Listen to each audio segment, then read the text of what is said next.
Hi, Bobby. I saw that he muted it because you said if you unlock it, then you can go on horizontal, and then he muted it to say, "Nah, this guy's an idiot. Well, he did He say no, can't." exactly what he said, I know and that's I what he don't said. agree It with doesn't him. matter. I get it. No, I I don't agree with get him it. in any way. He No, said, I just I don't want to waste anyone's time. Let's just move on. Let's go. and I said, how he can know how to unlock his phone. It's not a big deal. No, he called me an idiot. Now I'm not going to unlock my phone. You're going to have to watch me vertically like this. And you know what? I agree with you. Justice for Howie is what I scream because that was unfair. You should block the camera, Howie, to show him. You know that when you're on a like a Zoom like that, and you talk to me, Bobby says something, and then you mute it. It's something you didn't want to share with me. I'm not an idiot. Exactly. It's like if you're Right. on speakerphone in the car and someone's like, "Hey, John's in here with me." It's like, well, why did you say that so passionately? You don't want me to hear what you're about to talk about? I agree, Howie. Justice for you, and I'm very sorry that happened to you. Well, you know what? I'm going to live with it, and life goes on. It does, and we'll go on from it. I'm a big fan, by the way. Thank you for your time, man. Really, seriously. Thank you for I'm a fan of yours. hop- You're a great broadcaster, and we should work together at some time. You know, I have a question, Howie, about when you work, and this is so in the weeds, but whenever you do, for example, AGT America, but then you go and do Canada, do you just have a house there? What's that schedule like? How long are you there? Well, first of all, you've worked on these shows. You worked on like American Idol. I don't have to be there that long. It's not really. I hate to say this, but I finished negotiating already, so I'm okay with saying it. It doesn't feel like a job. I go and stay in a hotel. Canada's Got Talent is maybe, you know, out of the whole year, 2 weeks work. By the same token, so is any of these shows, The Voice, our show AGT. It's not a lot of work. I'm just really just sitting watching a show. Somebody dances, and I go, "That was good." It's not a real show. I feel like I should. I'm not going to say that. Pay them, but I love.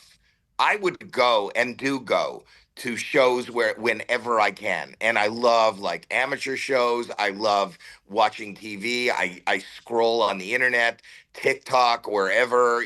Originally I posted the guy who won last year, Richard Goodall. I posted him on TikTok, his piece of him singing in the school, and then our producers saw that, and that's how he got on. I just love watching that stuff, whether I have the job or not.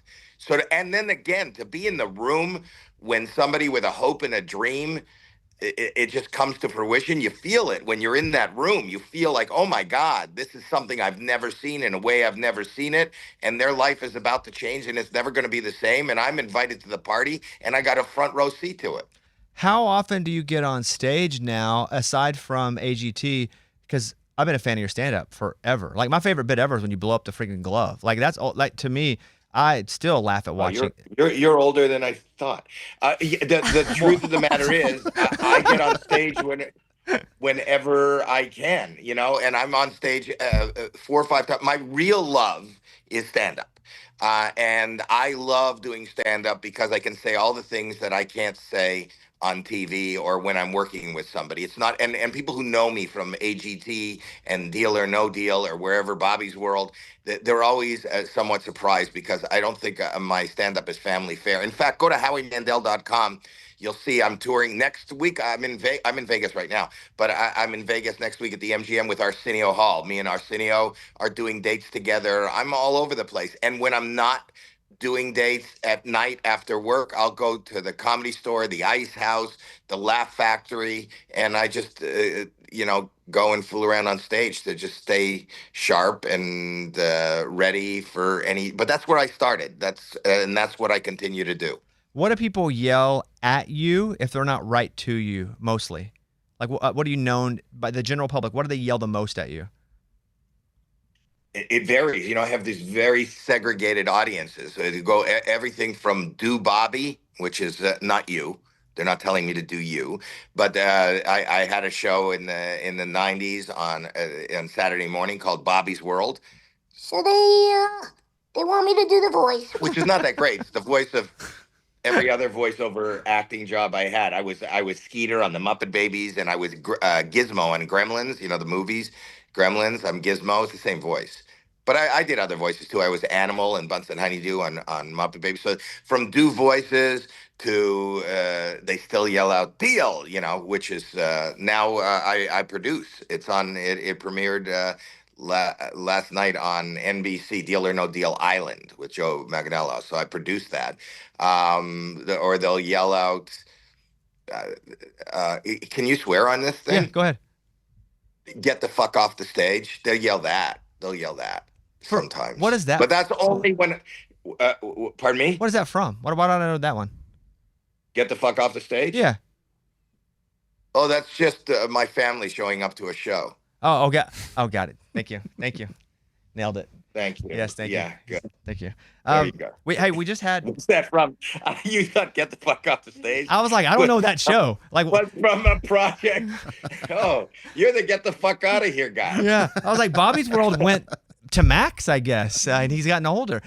We just had your boy on who won the season, and it was super cool to talk to him. I didn't know. Yeah, Richard was on. Good all, and he was on with us talking about just his experience because like he's a normal dude, right? He's a janitor and still does it. He's still a janitor. He just opened for me last week. I played a casino in Palm Springs, and he was the opening. And then he hangs around for my whole show, and then cleans up after. He just can't.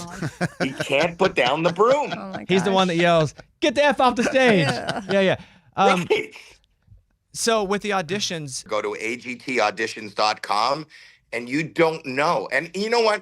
The truth of the matter is that regardless of how you do on the show, even if you don't win the $1 million, even if somebody on our panel doesn't click and get what you do, everybody's life has changed. You'll have more notoriety. You'll have an opportunity to do whatever it is in places that you didn't have that opportunity before because you were on AGT and you got seen on AGT. It changes lives. You don't have to win. Everybody's a winner who shows up. And I found that too because I spent 4 years on Idol, and people would think the old Idol version of, well, they must own you. It's like, no, they don't own you. The landscape has completely changed. And secondly, they're like, well, I don't know if I want to do it because it's like you do it so people see you, and so they go to your social media account and and then they can become a fan of everything you're about outside of the show. But the show, AGT or Idol or any of these shows, it's an introduction, a massive introduction to your art. And I think that's what these shows are so good at now. And I think that we in life, whether you're in show business or not, always the key is, and I think Nike says it best with just do it. You got to do it.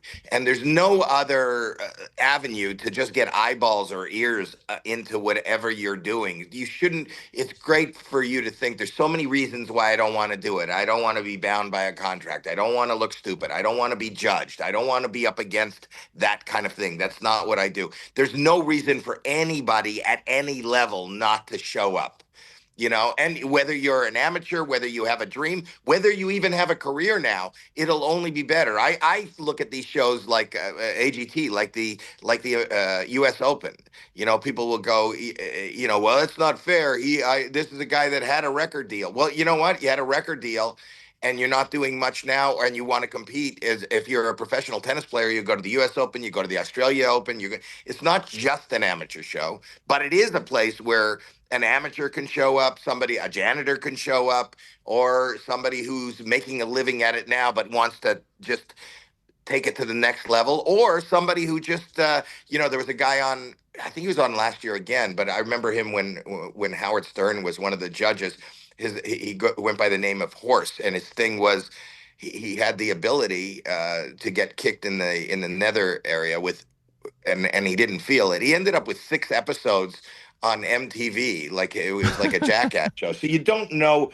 Let us be the judge of what your talent is. And we see anybody, any age, from anywhere, just show up. And if you can't show up, go to agtauditions.com. This is our 20th anniversary show.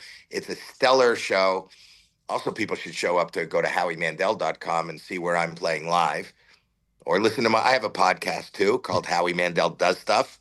I do that with my daughter. Chris Hansen's on this week. Dude, I saw. He blew me away. I watch him on TikTok, and the guy on TikTok, he went to his house recently, and he called the cops on Chris Hansen's. Dude, that story. Did you talk about that? I don't want to give. Okay. All right. Yeah, but yeah. Yeah, he's still like knocking on doors. He is, and the thing is, he used to do To Catch a Predator, and now he does this thing called Takedown on his own True Blue, and it's he has some stories, some crazy stories. Does stuff with Howie Mandel. It's a great podcast. Also, whenever the Dana White experience that happened on the podcast, was that at work? That was an experience. He walked off. I still don't understand why he walked off. The good news is a lot of people know that and still talk about it and download it, and you can go see the episode. But I don't know why. But that was real. I called him. Yes, it's real. It wasn't Jerry Lawler, Andy Kaufman, because it felt so good that I was like, "This is so." I'm so enthralled with this. I don't know what to believe. And that's what I thought. I thought he was fucking with me. So I continued. There was another guest there. There was a comic on. I continued talking, thinking he's fucking with me. He's going to walk back in. And he didn't. He didn't. So I have the ability, if you want to just watch a podcast where I have the ability to piss somebody off, I guess I do, but I know I'm annoying. I know I can be annoying, and I get that from that person at the club that says "get the fuck off the stage" and flip your camera. And when he muted himself to say he can't flip his camera because he's an idiot. But I was like, do not talk to Howie. Why is Howie like this? But you know what I like about this? It makes me look thinner. I like this. Fair. You can see me in horizontal. People who are watching now Fair. Not just listening. My phone is the wrong way, and I've got these two bars and but doesn't it? It's slenderizing, isn't it? Not really. I mean, you look good. You just look good. You don't need to be slenderized when you look good. I got two final questions. Sure. Look, I got two final questions. Why are they okay? It's weird. I have 4. I'm looking at the list. I have 4 answers. Great. So hopefully it fits. Give me 2 answers per question then. So mathematically, we're ready to go. Number 1 is what it feels like when you're a part of a pop culture phenomenon. It's happened many times in your career, but deal or no deal. That thing turned into, for somebody who's 45 or below, that thing was a pop culture sensation. What does that feel like, that wave? That's probably the most exciting, surprising, weirdest time in my life. So up until Deal or No Deal, I had such a segregated audience, we talked about Bobby's World, but people who watched Bobby's World, little moms with their kids, they kind of knew me as I played the dad. They weren't even sure I was the voice, so I had that Saturday morning. Cartoon people. I did a show earlier than that. I did a drama called St. Elsewhere, which was a hospital show. That's where Denzel Washington came out of. I had that audience, but the people that watched St. Elsewhere didn't watch Saturday morning, so that was a different audience. I did a ton of cable stand-up specials, like The Glove you talked about. My comedy audience didn't even, the letters, this is how long ago I was doing it, was letters before email, that I would get would go, I have a bet with my husband that Dr. Fiscus, which was my character name, is not the same guy that blows the rubber glove up on his head in comedy. So they didn't know. Deal or No Deal was the first thing that brought all these audiences together. It was the biggest thing that ever happened to me. It relaunched my career. I was thinking of leaving and retiring right before Deal or No Deal started. I got offered it. It's the first thing that I said no to, and that's why I'm a proponent of saying yes when I talk about auditioning for AGT. I didn't want to, in 2005, it was actually 2004 when it was offered to me, I didn't want to do a game show. I didn't think it was, I thought it would be the nail in the coffin of my career as a comedian. And comedians weren't doing game shows at the time. It's kind of like movie stars didn't want to do commercials. And now every movie star is the spokesperson for something. So I didn't want to do a game show. My wife told me I'm an idiot, take the deal. I did. I went there. Didn't really understand what it was going to be because there was no skill. I had no trivia questions to ask. It was just an hour of saying, open the case, and yelling out the numbers that were in the case.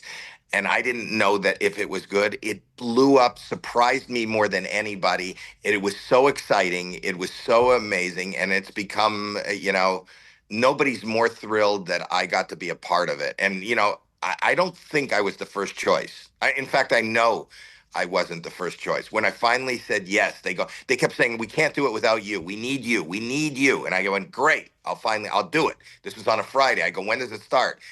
They said Monday. I go, well, don't you have to build a set? They go, we have a set. I go, well, don't you have to hire models? We have all the models. Like, how far down the list? How many people said no before I, on Friday at 4 o'clock, told them they had a host for a Monday 10 o'clock shoot?